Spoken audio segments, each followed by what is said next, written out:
Samantala, posibleng magpatupad muli ng dagdag presyo sa mga produktong petrolyo ang mga kumpanya ng langis sa susunod na linggo. Ayon sa Department of Energy, ang panibagong oil price hike ay bunsod ng pagtaas ng presyo ng krudo sa pandaigdigang pamilihan. Ang report mula kay Bianca Piedad. Base sa naging galaw ng pandaigdigang merkado ng mga nakaraang araw, pinangangambahan muli ang panibagong pagtataas sa presyo ng gasolina. Pero hindi dapat ito ikabahala ng publiko dahil may nakikita man na dahilan ang Department of Energy sa dagdag ng langis, hindi naman umano ito ganun kalaki.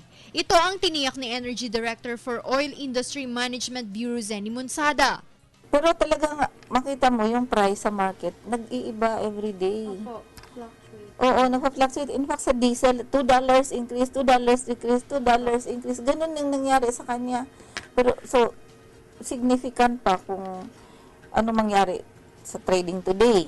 No? Pero, mukhang for diesel, mukhang talagang mas malaki na siya.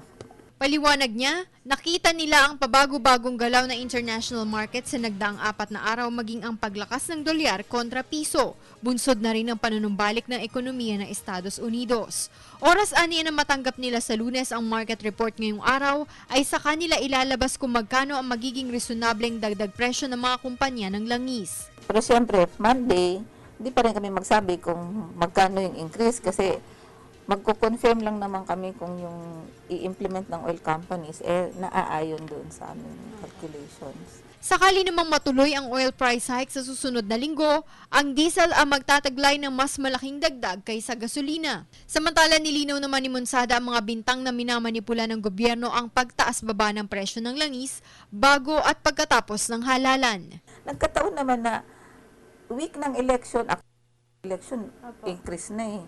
So hindi as in pinigilan bago mag-election kasi week ng election taas na eh.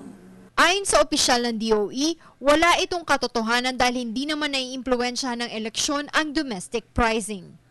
Para sa Telebisyon ng Bayan, Bianca Piedad.